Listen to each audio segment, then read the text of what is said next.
নমস্কার, শুরু করছি বেঙ্গল লাইন আর আপনাদের সঙ্গে রয়েছে আমি সানন্দা। বেঙ্গল লাইনের প্রথমে আমরা নজর রাখবো আজ কোন কোন ইস্যু নিয়ে আমরা কথা বলবো। বেঙ্গল লাইনের প্রথম ইস্যু, নয়াদিল্লি 22 দিনের মাথায় দেশে ফিরলেন পূর্ণম কুমার সাউ। ভারতের কূটনীতির চালে কুপোকাত পাকিস্তান। বেঙ্গল লাইনের দ্বিতীয় ইস্যু, হুগলি পূর্ণমের মুক্তিতে খুশির হাওয়া রিশরার বাড়িতে। আনন্দে চোখে জল বাবা মা এবং স্ত্রীর। বেঙ্গল লাইনের তৃতীয় ইস্যু, হাওড়া কর্পোরেশনের বেহাল পরিষেবা। প্রকাশ্যে ক্ষোভ প্রকাশ মন্ত্রী অরূপ রায়। বেঙ্গল লাইনের পরবর্তী ইস্যু, পশ্চিম বর্ধমান বদ্রীনাথের রহস্য মৃত্যু দুর্গাপুরের যুবকের।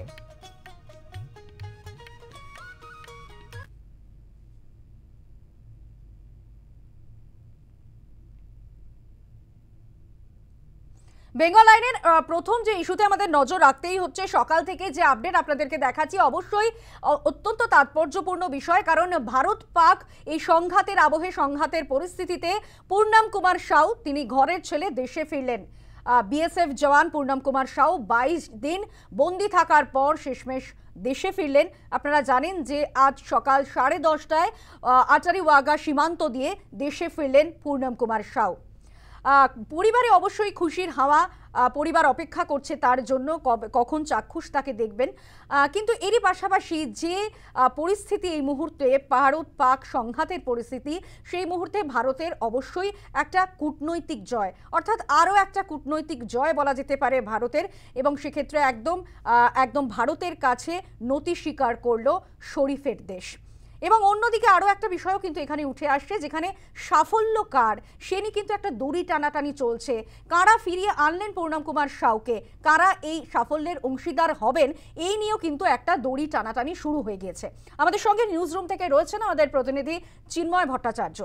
চিন্ময়দা, অবশ্যই পরিবারে একটা খুশির হাওয়া, কিন্তু ভারতের একটা বড় কূটনৈতিক জয়, কারণ আমরা দেখেছি যে যেভাবে পূর্ণম কুমার সাউকে বারবার ফ্ল্যাগ মিটিং হয়েছে, ছাড়া হচ্ছিল না, এবং তার আগে আমরা দেখেছি যে নিয়ম অনুযায়ী কিন্তু এই যেভাবে পূর্ণম কুমার সাউ পাক ভূখণ্ডে ঢুকে পড়েছিলেন একটা ভুলবশত, সেখানে একটা প্রশ্ন উঠেছিল যে এই নিয়ম অনুযায়ী কিন্তু তাকে 24 ঘন্টার মধ্যে ছেড়ে দেওয়ার কথা, কিন্তু পাকিস্তান তো তা করেইনি, উপরন্তু বারবার ফ্ল্যাগ মিটিং করেছে এবং সেখানে কোনো সুরাহা মেলেনি। তারপর ভারতের কাছে নতি স্বীকার করলো পাকিস্তান। একটা বড় কূটনৈতিক জয় ভারতের। একেবারেই দেখো, সাধারণভাবে সীমান্ত অঞ্চলে আমরা জানি বিস্তীর্ণ সীমান্ত রয়েছে ভারত এবং পাকিস্তানের। সেক্ষেত্রে অনেক সময় এরকম হয়ে থাকে যে জওয়ানরা ভুল করে অন্য দেশের মাটিতে হয়তো প্রবেশ করে থাকেন, কিন্তু এটা ভুল করেই যেহেতু প্রবেশ, কাজেই সেইটা দুপক্ষের মধ্যে একটা প্রাথমিক আলোচনার পর, একটা ফ্ল্যাগ মিটিংয়ের পর বিএসএফের সঙ্গে অন্য দেশের সীমান্তরক্ষী বাহিনীর এটা মিটিয়ে নেওয়া হয়। এটাই প্রথা, এটাই দস্তুর, এটাই চিরকাল হয়ে আসছে। কিন্তু এইবারই তার উল্টো ঘটল। দেখা গেল পূর্ণম সাউ ভারতের এক বিএসএফ জওয়ান, তিনি ভুলবশত পাকিস্তানের মাটিতে চলে গিয়েছিলেন এবং তাকে আটকে রাখা হলো। এরপর ভারতের দিক থেকে একাধিকবার উদ্যোগ নেওয়া হয়েছে, তিনবার ফ্ল্যাগ মিটিং হয়েছে বিএসএফের সঙ্গে পাকিস্তানের সীমান্তরক্ষীর বাহিনীর, কিন্তু পূর্ণমকে মুক্তি দেওয়া হয়নি। এর কারণ আমরা জানি, যখন এই ঘটনা ঘটেছে, পূর্ণমকে আটক করা হয়েছিল 23শে এপ্রিল, তার আগেই 22শে এপ্রিল পহেলগাঁওয়ের ওই নারকীয় হত্যাকাণ্ড, ওই ঘটনা ঘটে গেছে, এবং তারপর দুই দেশের মধ্যে উত্তেজনা বৃদ্ধি পেয়েছে। ভারত তারপর পরবর্তী ক্ষেত্রে অপারেশন সিন্দুরের মাধ্যমে পহেলগাঁও হত্যাকাণ্ডের জবাব দিয়েছে, অর্থাৎ উত্তেজনা অন্যদিকেই ছিল। এই পরিস্থিতিতে পূর্ণমের মুক্তি পাওয়া নিয়ে কিছু সমস্যা তৈরি হয়েছিল, সংশয় তৈরি হয়েছিল। কিন্তু ভারত যেভাবে আমরা দেখেছি পহেলগাঁও হামলার পর পরবর্তী ক্ষেত্রে কূটনৈতিক ক্ষেত্রে যেভাবে একের পর এক পদক্ষেপ নিয়েছেন, এবং প্রতিটি পদক্ষেপই সুপরিকল্পিত, সুচিন্তিত। পূর্ণম সাউয়ের ক্ষেত্রেও আমরা তাই দেখলাম যে ভারত কূটনৈতিকভাবে যেভাবে এগোলো, যেভাবে যেন দাবার চাল, যেভাবে অনেক ভাবনা চিন্তা করে একটার পর অন্য চালটা দেওয়া হয়, এক্ষেত্রেও ভারতের রণকৌশল সেইটাই ছিল। ভারত মাথা ঠান্ডা করে পূর্ণম সাউকে ফেরত দেওয়া যে অবশ্যই পাকিস্তানের কর্তব্য, এবং এইটা পুনম সাউকে যে এইভাবে আটকে রাখা হচ্ছে এইটা মানবতা বিরোধী। দুই দেশের মধ্যে যে অলিখিত সীমান্ত চুক্তি রয়েছে, অলিখিতভাবে যেটা এই দস্তুরটা মেনে চলা হয় তার বিরোধী, মানবাধিকার বিরোধী। এই বিষয়টা ভারত বোঝাতে সক্ষম হয় এবং একই সঙ্গে চাপও তৈরি হয় বিভিন্ন ক্ষেত্রে। আন্তর্জাতিক ক্ষেত্রে এমনিতেই পাকিস্তান কোণঠাসা ছিল।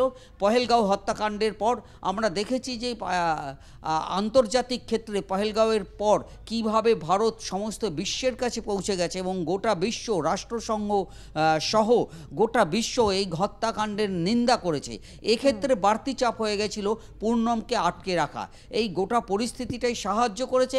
ভারত ঠিকঠাক পদক্ষেপ ফেলেছে এবং 22 দিন যদিও কেটে গেছে, কিন্তু তারপরেও পূর্ণম ফিরে এসেছে, অক্ষত হয়ে ফিরে এসেছেন। এটা ভারতের নিঃসন্দেহে একটা বড় জয়। সানন্দা। ধন্যবাদ চিন্ময়দা। আমরা কথা বলছিলাম আমাদের প্রতিনিধি চিন্ময় ভট্টাচার্যের সঙ্গে।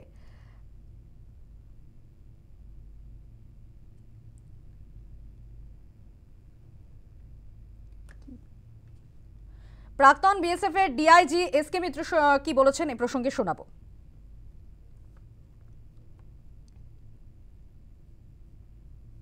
যদি কেউ ইনঅ্যাডভার্টেন্টলি অন্য দেশের জমিতে পা দেয়, যেটা আগে যেটা আমরা করতাম সেটা হচ্ছে যে একটা ফ্ল্যাগ মিটিংয়ের মাধ্যমে এই জিনিসটাকে, এবং যেহেতু সে বুঝতে না পেরে এসছে আমার দেশে, আমরা ফেরত দিয়ে দিতাম দুই ফোর্সের প্রেজেন্সে। কিন্তু এবার যেটা হলো এটা একটু অন্য ধরনের, কারণ এখন হচ্ছে 22 এপ্রিলের পর থেকে পরিস্থিতি অনেকটা ঘুরে গেছে এবং আমরা একের পর এক মানে প্রার্থনা করেছি, সবাই প্রার্থনা করেছে যেন পূর্ণমের কিছু না হয়, পূর্ণম যেন সশরীরে নিজের বাড়িতে নিজের ব্যাটালিয়ানে ফিরে আসে এবং সেখান থেকে যারা ওদের করতে মানে যা যা অ্যাকশান নেওয়ার সব নিয়ে কিছুদিনের জন্য বাড়িতে গিয়ে পরিবারের সঙ্গে কাটাক। এটা আমাদের কালকেও আমি একটা চ্যানেলে বললাম যে এক ভদ্রলোক খুব ক্যাজুয়ালি বলছিলেন, ও আই ডোন্ট নো, ওই যে এক্সচেঞ্জের ব্যাপারে, I say is a very insensitive person, যার এরকম বলার কোনো অধিকার নেই যে ছেলেটা আমার দেশের, যে ছেলেটা সীমান্ত রক্ষা করছে তার সম্বন্ধে এরকম ক্যাজুয়ালি যে বক্তব্য রাখতে পারে। আমার মনে হয় সে ভারত সরকার আরেকবার ভেবে দেখবেন। এখন প্রশ্ন উঠছে যে এটা এত তাড়াতাড়ি ছাড়লো কী করে। ও কিন্তু খুব মানে ছেড়েছে এই জন্যে যে আমাদের ভারতবর্ষে রাজস্থান সেক্টরে পার্টিকুলারলি একজন রেঞ্জার্স কিন্তু ধরা পড়ে যে আমাদের দেশে ঢুকে পড়েছিল। সো এটাই কি হলো যে আমাদের বার্গেনিং পাওয়ারটা বেড়ে গেল, যে তোমার একটা আমার একটা। সেই পরিস্থিতিতে আমি নিশ্চিন্ত হলাম যে যদি কোনো দুর্ঘটনা না ঘটায় পাকিস্তানিরা, তাহলে পূর্ণম ফিরে আসবে এবং আমাদের সবার প্রার্থনা, সকলের শুভেচ্ছা সারা দেশবাসীর, পূর্ণম ফিরে এসছে।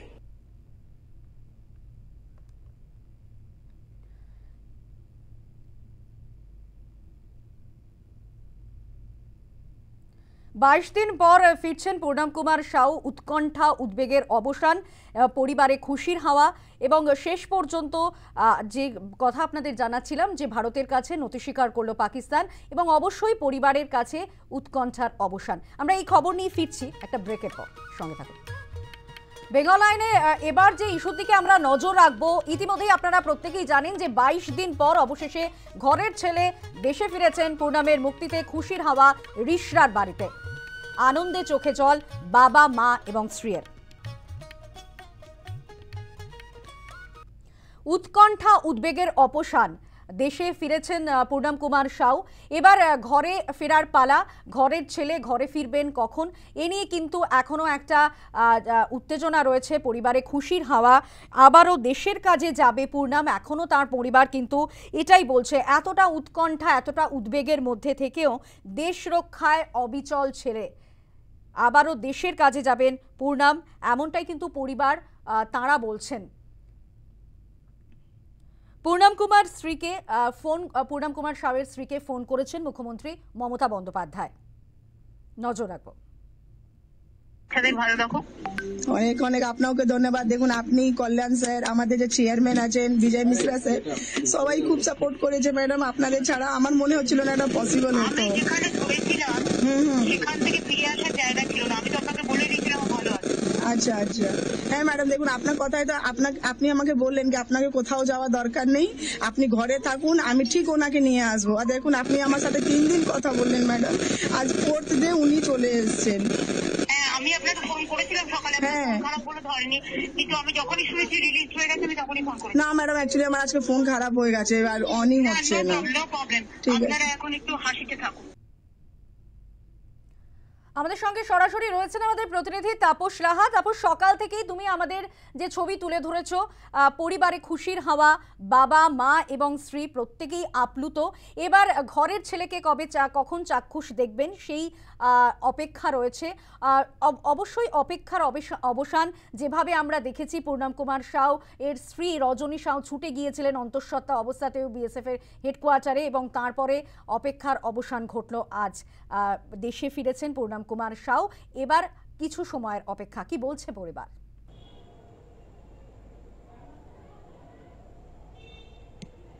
দেখো, দীর্ঘদিনের প্রতীক্ষার অবসান, অর্থাৎ গত 22-23 দিন পর পূর্ণম কুমার সাউয়ের পরিবার আজকে সকাল থেকেই যথেষ্ট উচ্ছ্বসিত যখন পূর্ণম কুমার সাউ দেশে ফিরেছে এই খবর পাওয়ার পর। এবং সকাল থেকে রিষড়া তার হরিসভা এলাকায়, 13 নম্বর ওয়ার্ডের হরিসভা এলাকায় তার যে বাড়ি, সকাল থেকে কিন্তু উৎসবের চেহারা নিয়েছে। একদিকে সকাল থেকে দফায় দফায় মিষ্টি মুখ করানো হচ্ছে আত্মীয়দের মাঝে, ঠিক একইভাবে রাজনৈতিক নেতৃত্বরাও কিন্তু দফায় দফায় আসছে। যেটা জানতে পারছি কিছুক্ষণের মধ্যেই শুভেন্দু অধিকারী, বিরোধী দলনেতা শুভেন্দু অধিকারীও আসছেন বলে খবর পাওয়া যাচ্ছে। কিছুক্ষণের মধ্যেই তিনি আসবেন বলে পরিবার সূত্রে জানা যাচ্ছে। আমরা সকালেই দেখেছি তার স্ত্রী অর্থাৎ রজনী সাউ কিন্তু মুখ্যমন্ত্রী মমতা বন্দ্যোপাধ্যায়ের সাথে কথা বলেছেন, অর্থাৎ মুখ্যমন্ত্রী মমতা বন্দ্যোপাধ্যায় তাকে ফোন করে তার খবর নিয়েছেন। গত রবিবার দিন কিন্তু মুখ্যমন্ত্রী মমতা বন্দ্যোপাধ্যায় খবর নিয়ে আশ্বস্ত করেছিলেন পূর্ণম ফেরার ব্যাপারে, কিন্তু আজকে স্বাভাবিকভাবেই মুখ্যমন্ত্রী তার যখন খবর পায় তখন কিন্তু তার পূর্ণম সাউয়ের স্ত্রীকে ফোন করে খবর নেয় এবং তাকে বলে যে ভাই দেশে ফিরলেন। স্বাভাবিকভাবেই তিনি উচ্ছ্বসিত, অর্থাৎ পূর্ণম সাউয়ের স্ত্রী রজনী সাউ একদিকে যেরকম প্রধানমন্ত্রীকে তিনি যেরকম প্রণাম করছেন, ঠিক একইভাবে মুখ্যমন্ত্রীকেও ঠিক একইভাবে ধন্যবাদ জানাচ্ছেন। কারণ তিনি বলছেন যে সিন্দুর যে অপারেশন হয়েছে সেই সিন্দুর আমার অক্ষুণ্ণ রাখলেন প্রধানমন্ত্রী। স্বাভাবিকভাবে প্রধানমন্ত্রীকে তিনি করজোড়ে প্রণাম যেমন করছে, ঠিক একইভাবে মুখ্যমন্ত্রী কিন্তু গত 2-3 দিন ধরে চেষ্টা করেছেন, তাকে কিন্তু ধন্যবাদ জানিয়েছেন। সব মিলিয়ে আজকে পরিবার কিন্তু যথেষ্ট উচ্ছ্বসিত, এখন পূর্ণমের ফেরার অপেক্ষায় রয়েছে। যদিও দুপুরের দিকে যেটা জানা যাচ্ছে, পূর্ণমের স্ত্রী যেটা জানান তার সাথে তার স্বামীর 2-1 মিনিটের মতো কথা হয়েছে এবং সেখানে কিন্তু তিনি বলেছেন তিনি সম্পূর্ণ ভালো আছেন, সুস্থ আছেন এবং স্বাভাবিকভাবে তাদেরও খেয়াল রাখতে বলেছেন। সব মিলিয়ে সকাল থেকে একদিকে মিষ্টি বিলি এবং অন্যদিকে আত্মীয়দের মধ্যে যে শুভেচ্ছা বিনিময় হচ্ছে, সব মিলিয়ে কিন্তু রিষড়ার এই অঞ্চল অর্থাৎ হরিসভা অঞ্চল কিন্তু আজকে পূর্ণম সাউ এলাকায় সকাল থেকে কিন্তু জমজমাট হয়েছে পূর্ণম সাউয়ের ফেরার প্রতীক্ষায়। ধন্যবাদ তাপস। আমরা কথা বলছিলাম, সরাসরি ছিলেন আমাদের প্রতিনিধি তাপস রাহা। পরিবারে খুশির হাওয়া, আর কিছুক্ষণের অপেক্ষা, কতক্ষণে ঘরের ছেলে ঘরে ফিরবে সেই অপেক্ষা এখন পরিবারের। মুখ্যমন্ত্রী মমতা বন্দ্যোপাধ্যায় কি জানিয়েছেন একবার নজর রাখবো। पूनम साउ जो हमारा बीएसएफ का जवान है उसको बॉर्डर से ले गया था पाकिस्तान ने, जब हमारा ये पहलगांव का बाद जो शुरू हुआ था, तो उसको बीबी का साथ, रजनी का साथ मेरे को 3-4 दफे बात हुआ और हम लोग भी हमारा ओर से बहुत सारे कोशिश किया है। हमारा डीजी पुलिस भी और बीएसएफ का डीजी का साथ कंटिन्यूअस हम लोग टच में थे। तो मैंने परसों उनको बता दिया था रजनी को कि आपका हस्बैंड तबीयत ठीक है, अच्छा है, सुस्त है, लेकिन उसको जो मॉडलिटीज ऑफ ऑपरेंडी जो करना है रिलीज करने के लिए, उसको लिए थोड़ा टाइम वो लोग मांगा है। और परसों जो मीटिंग था वो मीटिंग में ही मैं ये बात को रखने के लिए रिक्वेस्ट किया था, तो वो लोगों ने बात भी किया और कल भी वो लोगों को बात हुआ। इसको ऑपरेंडी क्या होगा इसके लिए तो प्रोसेस होता ही है, इसको तो टाइम देना चाहिए। तो आज सुबह में रिलीज हो गया, मैंने बहुत खुश हूँ, उसका परिवार भी खुश है, देशवासी भी खुश है। উৎকণ্ঠা কাটিয়ে এবার শুধুই খুশির হাওয়া, মিষ্টিমুখ চলছে পরিবারে। পরিবার এখনো জানাচ্ছে, রজনী সাউ, পূর্ণম কুমার সাউয়ের স্ত্রী, তিনি জানাচ্ছেন যে আবারও পূর্ণম কুমার সাউ দেশের কাজেই তিনি যাবেন এবং আবারও দেশের কাজেই যাবেন পূর্ণম। দেশ রক্ষায় অবিচল ছেলে, এমনটাই জানাচ্ছে পরিবার। बहुत ही अच्छा लग रहा है, सही सलामत वो चले आए और बस और कुछ नहीं बोलना। हमारे साथ पूरी जनता थी, हमारी CM madam, chairman sir, Modi सरकार जी, सब कोई, प्रकाश भैया, सभी कोई थे हमारे साथ। तो सबको हाथ जोड़ के बहुत बहुत धन्यवाद कि कहीं ना कहीं बहुत बड़ा इन लोग का योगदान रहा है हमारे को, मेरे पति को लाने के लिए। तो सबको दिल से बहुत बहुत धन्यवाद। जितनी दिन की उनकी नौकरी है वो कंटिन्यू करेंगे, मैं जानती हूँ उनको, वो देश के लिए हमेशा खड़े थे, खड़े रहेंगे, इसके लिए कोई ऑब्जेक्शन नहीं है। वो देखिए, कुछ हमारे लाइफ में ना चढ़ाव उतार होते ही रहते हैं, तो कुछ बुरा समय जो था हमारा 22-23 दिन जो कट गया है, भगवान से मैं चाहूंगी कि मेरे दुश्मन को भी ऐसा दिन ना देखने को मिले। जो मैं इस चीज से मैं जो गुजरी हूँ, भगवान ना करे ऐसा दिन किसी के लाइफ में आए।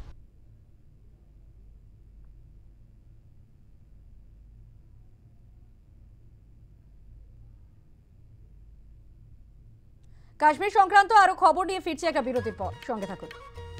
ফিরে এলাম বিরতির পর, দেখছেন বেঙ্গল লাইন। এবার বেঙ্গল লাইনের যে ইস্যুর দিকে আমরা নজর রাখবো, বিদেশ মন্ত্রী এস জয়শঙ্করের নিরাপত্তা আরো বাড়ানো হলো।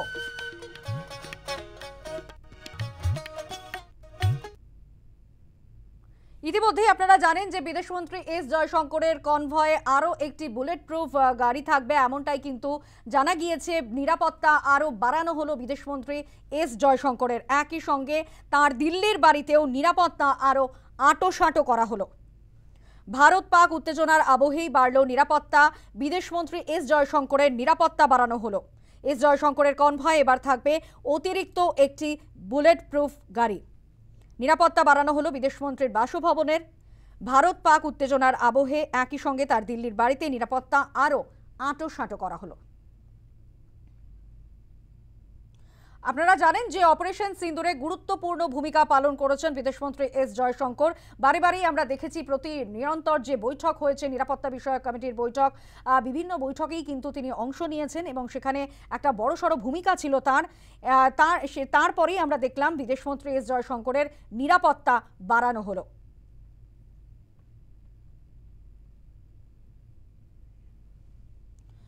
বিভিন্ন দেশের রাষ্ট্রসংঘের সঙ্গে যোগাযোগ রেখেছেন আমরা দেখেছি বিদেশমন্ত্রী এস জয়শঙ্কর, এবং আপনাদের যেমনটা জানাচ্ছিলাম যে একের পর এক বৈঠক হয়েছে এবং সেই বৈঠকে কিন্তু উপস্থিত থেকেছেন, তার মতামত দিয়েছেন।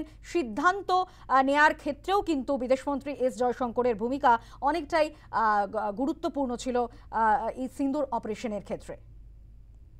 তারপরেই বিদেশমন্ত্রী এস জয়শঙ্করের কনভয় এবার থেকে থাকবে অতিরিক্ত একটি বুলেট প্রুফ গাড়ি। একই সঙ্গে তার দিল্লির বাড়িতেও নিরাপত্তা আরও আঁটোসাঁটো করা হলো।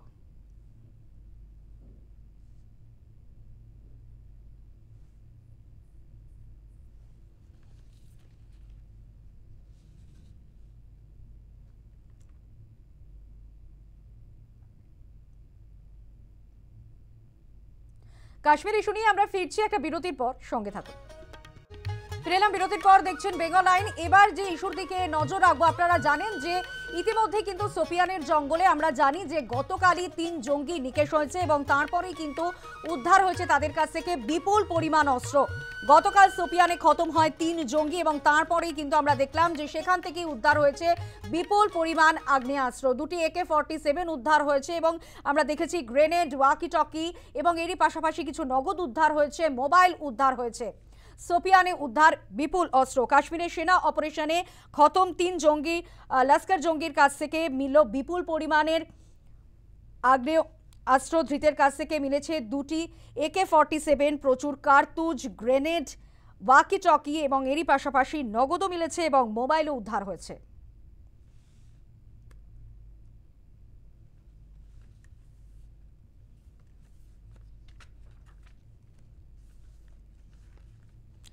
যে ছবি আপনাদের সামনে আমরা তুলে ধরছি, গতকালই আপনারা জানেন যে সময় তল্লাশি অভিযান চলছিল সোপিয়ানের জঙ্গলে, সেই সময় কিন্তু এই 3 জঙ্গিকে নিকেশ করে সেনারা, ভারতীয় সেনাবাহিনীরা। এনকাউন্টারে খতম হয় 3 লস্কর জঙ্গি। সেখান থেকে উদ্ধার হয়েছে বিপুল পরিমাণ আগ্নেয়াস্ত্র, 2টি AK-47, প্রচুর কার্তুজ উদ্ধার হয়েছে, গ্রেনেড, ওয়াকি টকি থেকে শুরু করে নগদ এবং মোবাইলও উদ্ধার হয়েছে।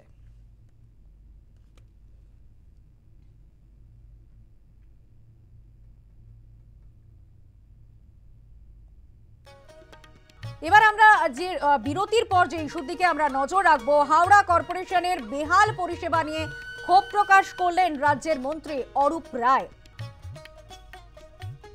হাওড়া কর্পোরেশনের বেহাল পরিষেবা নিয়ে প্রকাশ্যে ক্ষোভ প্রকাশ করলেন রাজ্যের মন্ত্রী অরূপ রায়।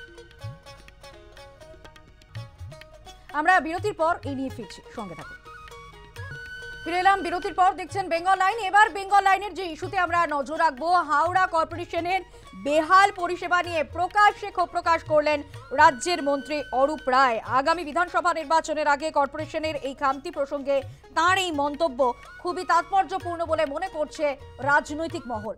আমরা এই ইস্যু নিয়েই থাকবো। আপনারা জানেন যে বেশ কয়েক বছর ধরে হাওড়ায় কোনো নির্বাচন হচ্ছে না, রাস্তার অবস্থা খারাপ, বেহাল পরিষেবা পুরসভা কর্পোরেশনের, এবং এরই পাশাপাশি জঞ্জাল পরিষ্কার করা হচ্ছে না। এর আগেও আপনারা জানেন যে যেভাবে কিন্তু জঞ্জাল নিয়ে কিন্তু একাধিক বিতর্ক তৈরি হয়েছিল, এবং এই যে কয়েক বছর ধরে অর্থাৎ 6 বছরেরও বেশি সময় ধরে হাওড়া পুরসভায় নির্বাচন হয়নি, এরকমই বেশ কিছু অভিযোগ মানুষ তার কাছে করছেন, আর সমস্যা আছে বলেই মানুষ অভিযোগ করছেন।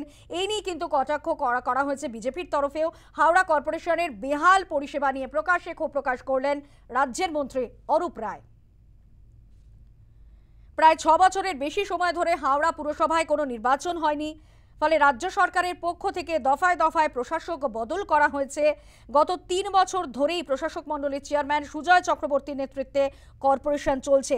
বিভিন্ন সময় মানুষ অভিযোগ জানাচ্ছে যে জঞ্জাল পরিষ্কার হচ্ছে না, বৃষ্টিতে জল জমে যাচ্ছে, রাস্তা খারাপ, এবং এক্ষেত্রে কিন্তু সাধারণ মানুষ এই অভিযোগ জানাবার পরেও সমস্যা সমাধান হচ্ছে না, কোনো সুরাহা হচ্ছে না। একেবারে 2018 সালের পর নির্বাচিত বোর্ড না থাকায় হাওড়া কর্পোরেশনের পরিষেবা একেবারে তলানিতে ঠেকেছে, এমনটাই কিন্তু ক্ষোভ প্রকাশ করেছেন রাজ্যেরই মন্ত্রী অরূপ রায়। আমরা দেখেছি যে বিজেপির তরফে এরকম বেশ কয়েকবার অভিযোগ তোলা হয়েছে, কিন্তু এবার একেবারে সেই ক্ষোভ প্রকাশ বা সেই অভিযোগ তুললেন রাজ্যের মন্ত্রী অরূপ রায়। আমাদের সঙ্গে সরাসরি রয়েছেন আমাদের প্রতিনিধি শান্তনু করণ। শান্তনু, যে অভিযোগ তুললেন মন্ত্রী অরূপ রায়, তো গুরুতর অভিযোগ। রাজ্যের মন্ত্রী তিনি বলছেন বিধানসভা নির্বাচনের আগে একথা এতদিন বিজেপি বলতো, বিরোধীরা বলতো, কিন্তু এবার বলছেন একেবারে তৃণমূলেরই রাজ্যের মন্ত্রী অরূপ রায়। যে ছবি আপনাদের সামনে তুলে ধরছি হাওড়া কর্পোরেশনের বেহাল পরিষেবা নিয়ে, বিভিন্ন সময় কিন্তু যে অভিযোগ আসছে, সাধারণ মানুষ অভিযোগ জানাচ্ছেন যে জঞ্জাল পরিষ্কার হচ্ছে না। আমরা সম্প্রতি দেখেছি বিভিন্ন রকমভাবে বিভিন্ন অভিযোগ উঠেছে, জঞ্জাল বিতর্ক ছড়িয়েছে, কিন্তু তারপরেও কিন্তু এই একই অভিযোগ আসছে সাধারণ মানুষের থেকে। এবং গত 6 বছরের বেশি সময় ধরে হাওড়া পুরসভার নির্বাচনই হয়নি। দফায় দফায় প্রশাসক বদল করে কর্পোরেশন চালানোর চেষ্টা করা হচ্ছে, এমনও অভিযোগ তুলছে সাধারণ মানুষ। আমাদের সঙ্গে সরাসরি রয়েছেন আমাদের প্রতিনিধি শান্তনু করণ। শান্তনু, যে ছবি হাওড়া কর্পোরেশনের বেহাল পরিষেবার ছবি আজকে নয়, বেশ কয়েক বছর ধরেই উঠে আসছে, কোথাও জঞ্জাল সাফ হচ্ছে না, কোথাও মানুষ জল পাচ্ছে না, বৃষ্টিতে জল জমে যাচ্ছে, এবং এরই পাশাপাশি এবার সেই অভিযোগ তুললেন বিরোধী দলের কেউ নয়, একেবারে রাজ্যের মন্ত্রী অরূপ রায়।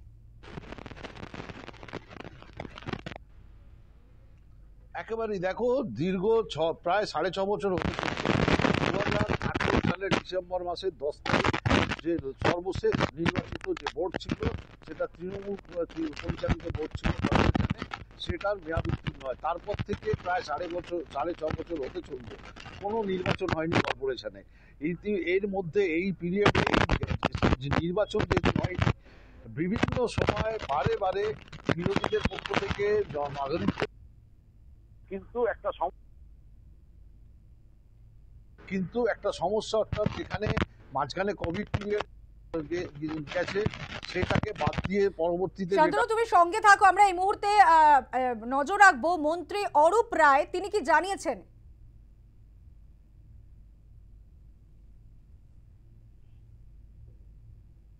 প্রতিদিন মানুষের কাছ থেকে অভিযোগ আসছে এবং মানুষ বলছেন যে অবিলম্বে এগুলো করা দরকার, জঞ্জাল পরিষ্কার করা দরকার। জঞ্জালের জন্য আমরা টিকতে পারছি না, নর্দমা একটু বৃষ্টি হলে নর্দমা জল এলাকা বেশ ভাসিয়ে দেয়, সমস্ত নানা ধরনের অভিযোগ মানুষ করছে।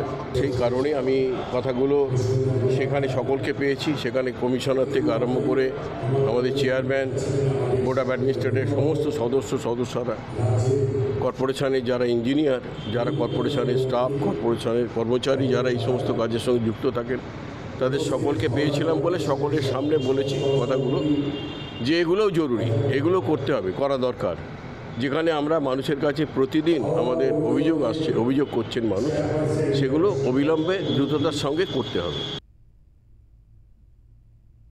শান্তনু, আমরা রাজ্যের মন্ত্রী অরূপ রায়ের বক্তব্য শুনলাম। তিনি অভিযোগ করছেন যে সাধারণ মানুষ নিরন্তর তাকে অভিযোগ জানাচ্ছেন, এক্ষেত্রে সমাধান খুব তাড়াতাড়ি করা উচিত। যে অভিযোগে একেবারে জেরবার হাওড়াবাসী বলা যেতে পারে, সেখানে আমরা দেখেছিলাম যে ভাগাড়ে ধস এবং সে নিয়ে বিস্তর জল ঘোলা হয়েছে এবং হাওড়ায় ঠিকমতো পানীয় জল আসে না, এ নিয়েও কিন্তু বিস্তর বিতর্ক তৈরি হয়েছে এবং পাশাপাশি নির্বাচন হয় না সেখানে বেশ কয়েক বছর ধরে। তো এত কিছুর পরেও এখনো প্রশাসনের টনক নড়ছে না, সেখানে বারবার মানুষ অভিযোগ আনছেন এবং সে কথাই উগরে দিয়েছেন মন্ত্রী অরূপ রায়। একেবারে দেখো, যে অভিযোগ ছিল নাগরিক পরিষেবা নিয়ে বিরোধীদের এবং নাগরিকদের মধ্যে অভিযোগ ছিল, দাবি ছিল নির্বাচনের, কিন্তু শাসক দল অর্থাৎ তৃণমূলের পক্ষ থেকেও, তাদের পক্ষ থেকেও কিন্তু বলা হয়েছে যে নির্বাচনের প্রয়োজনীয়তা সম্পর্কে বলা হয়েছে, কিন্তু নির্বাচনটা এখনো হয়নি। অথচ এই নির্বাচন না হওয়ার ফলে নাগরিক পরিষেবায় যে বোর্ড অফ অ্যাডমিনিস্ট্রেটর রয়েছেন, প্রশাসককে নিয়ে মোট 10 জনের প্রশাসক মণ্ডলী, এই যে হাওড়ার যে 50টা বা পরবর্তীতে ডিলিমিটেশন করার পর 66টা ওয়ার্ড করা হয়েছে, এই এতগুলো ওয়ার্ডে যে পরিষেবার ক্ষেত্রে যে এলাকায় এলাকায় জনপ্রতিনিধি থাকার প্রয়োজন সেটা নেই। সেই কারণে এই 10 জনকে সামগ্রিক খামতিটা মেটাতে হচ্ছে। এখানে একটা সমস্যা। কর্পোরেশনের পক্ষ থেকে বলা হচ্ছে যে তারা চেষ্টা করছেন আপ্রাণ তাদের পরিষেবা দেওয়ার জন্য আপনারা চেষ্টা করছেন, কিন্তু নাগরিকদের পক্ষ থেকে যে অভিযোগ আসছে সেটা মন্ত্রী একেবারে কার্যত স্বীকার করে নিলেন যে নাগরিকরা অভিযোগ জানাচ্ছে, তার কাছে অভিযোগ আসছে যে বিশেষ করে নিকাশি, পানীয় জল নিকাশি এবং সেখানে সাফাই, এই 3টে বিষয় নিশ্চয়ই কোথাও অসুবিধা হচ্ছে, নাহলে মানুষ কেন বারে বারে অভিযোগ তুলবে বা তাদের কাছে কেন দাবি জানাবেন যে নির্বাচন হোক। এই বিষয়টা কিন্তু তিনি একেবারে প্রকাশ্যে তুলে ধরেন। গতকাল একটা হাওড়া কর্পোরেশনে একটা অনুষ্ঠান ছিল, যে অনুষ্ঠানে সেখানে বলা হয় যে এরকমভাবেই যে। শান্তনু, ধন্যবাদ। আমরা কথা বলছিলাম, সরাসরি ছিলেন আমাদের প্রতিনিধি শান্তনু করণ।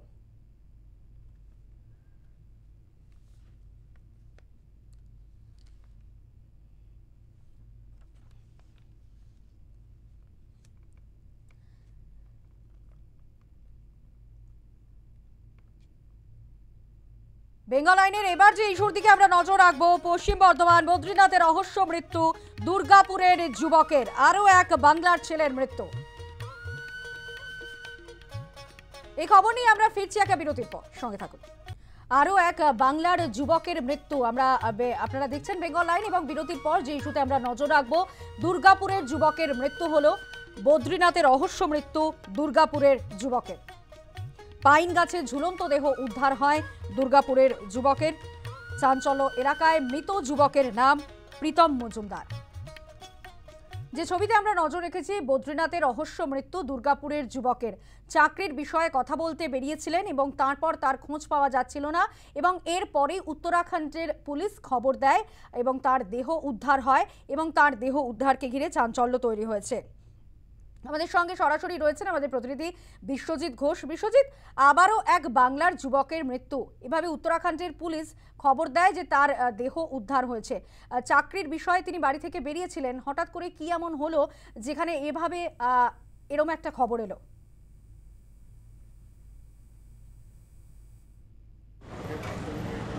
দেখো সানন্দা, দুর্গাপুরের যুবক প্রীতম মজুমদার, তার উত্তরাখণ্ডের বদ্রীনাথে তার মৃতদেহ উদ্ধার হয়েছে এবং এই খবর উত্তরাখণ্ডের যোশীমঠ থানার পুলিশ দুর্গাপুর থানার পুলিশকে জানায় এবং দুর্গাপুর থানা পুলিশ মারফত তার বাড়ির লোক এই খবর পায়। প্রীতম মজুমদার সে দুর্গাপুরের বিজন এলাকার এডিশনে মামার বাড়িতে থাকতো এবং দুর্গাপুরেরই সিটি সেন্টারে একটি শেয়ার ট্রেডিংয়ের বেসরকারি দপ্তরে সে কর্মরত ছিল। গত 4 মে সে বাড়ি থেকে বের হয় কলকাতায় যাব বলে এবং সেখানে অফিসের কাজে সে যাবে বলেই বাড়ি থেকে বের হয়, কিন্তু তারপর বেশ কয়েকদিন সে বাড়ি না ফেরায় তার মামা তার সঙ্গে যোগাযোগ করে। গত 11 মে তার সঙ্গে ফোনে শেষ কথা হয়, কিন্তু তারপর গত 13 মে তার বাড়িতে খবর আসে যে বদ্রীনাথের কাঞ্চননালার কাছে একটি পাইন গাছে তার ঝুলন্ত মৃতদেহ উদ্ধার হয়েছে এবং তার মৃতদেহ ময়না তদন্ত হবে। এই খবর পাওয়া মাত্রই বুধবার তার মামার বাড়ির লোকজন বদ্রীনাথের উদ্দেশ্যে রওনা দিয়েছে। কেন এই ঘটনা ঘটল, অর্থাৎ সে কি বদ্রীনাথে গিয়ে আত্মহত্যা করলো, না তাকে কেউ খুন করে পাইন গাছে ঝুলিয়ে দিল, এই প্রশ্ন উঠছে। যদিও ময়না তদন্তর পর পুরো বিষয়টা পরিষ্কার হবে, কিন্তু একটা রহস্য থেকেই যাচ্ছে। সে যদি আত্মহত্যাই করে তাহলে দুর্গাপুর থেকে অত দূরে গিয়ে কেন সে আত্মহত্যা করলো? এলাকার মানুষজন বা তার পরিবার চায় যে পুরো ঘটনার সত্যতা উদ্ঘাটিত হোক। সানন্দা। ধন্যবাদ বিশ্বজিৎ। আমরা কথা বলছিলাম, সরাসরি ছিলেন আমাদের প্রতিনিধি বিশ্বজিৎ ঘোষ। ফিরে এলাম বিরতির পর, দেখছেন বেঙ্গল লাইন। গুণগত মান পরীক্ষায় আবারও ঢাহা ফেল একাধিক ওষুধ, আবারও জাল ওষুধের হদিশ। রাজ্যে ব্যবহৃত একাধিক জীবনদায়ী ওষুধ, পরীক্ষায় অনুত্তীর্ণ মোট 51টি ওষুধ। বিজ্ঞপ্তি রাজ্য ড্রাগ কন্ট্রোল বিভাগের, বাজার থেকে ওষুধ তুলে নেওয়ার নির্দেশ। গুণগত মান পরীক্ষায় আবার ডাহা ফেল করলো একাধিক ওষুধ। রাজ্যে ব্যবহৃত একাধিক জীবনদায়ী ওষুধ, পরীক্ষায় অনুত্তীর্ণ মোট 51টি ওষুধ।